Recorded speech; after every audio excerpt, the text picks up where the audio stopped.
സംസ്ഥാന ബജറ്റ് നാളെ ധനമന്ത്രി അവതരിപ്പിക്കുമ്പോൾ പ്രതീക്ഷയിലാണ് കോഴിക്കോടും. അതിവേഗം വികസിക്കുന്ന നഗരമെന്ന നിലയ്ക്ക് നിരവധി പ്രഖ്യാപനങ്ങളാണ് ജില്ല കാത്തിരിക്കുന്നത്.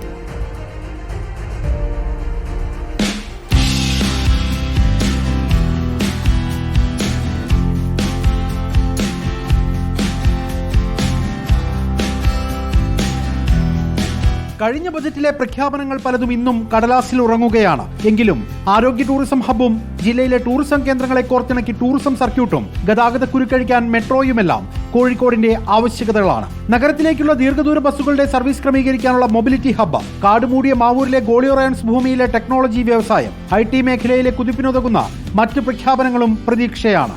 മലബാറിനെ സംബന്ധിച്ച് നിരവധി ആവശ്യങ്ങളുണ്ട്. അതിൽ പ്രധാനപ്പെട്ട ആവശ്യം ഗതാഗതക്കുരുക്കാണ്. അതുപോലെ ട്രെയിൻ കണക്ടിവിറ്റി. നമ്മൾ ടൂറിസം മേഖലയിലൊക്കെ ഒരുപാട് മുന്നോട്ട് പോയിട്ടുണ്ടെങ്കിലും train connectivity, road connectivity, water connectivity, air connectivity താരതമ്യേന വളരെ കുറവാണ്. ഇനി അഥവാ ഉണ്ടെങ്കിൽ തന്നെ അമിത നിരക്കാണ്. ഈ കാര്യങ്ങളൊക്കെ യഥാസമയം നമ്മൾ ബഹുമാനപ്പെട്ട മുഖ്യമന്ത്രിയുടെയും പ്രീ ബഡ്ജറ്റ് ചർച്ചയിൽ ഈ സമിതി അംഗമെന്നുള്ള നിലയ്ക്ക് നിങ്ങൾ വളരെ നേരത്തെ തന്നെ അതിൽ പങ്കെടുത്ത് ഈ കാര്യങ്ങളൊക്കെ ഉന്നയിച്ചിട്ടുണ്ട്. കഴിഞ്ഞ ബജറ്റിലെ വാഗ്ദാന പെരുമഴ ഇത്തവണയും ആവർത്തിച്ചാൽ ടൈഗർ സഫാരി പാർക്ക്, ബേപ്പൂർ തുറമുഖ വികസനം, വിനോദസഞ്ചാര മേഖലയിൽ തുക വകയിരുത്തിയിട്ടും തുടങ്ങാതെ പോയ പദ്ധതികൾ തുടങ്ങി കടലാസ് പ്രഖ്യാപനങ്ങൾ കൊണ്ട് തൃപ്തിയടയേണ്ടി വരും കോഴിക്കോടിന്.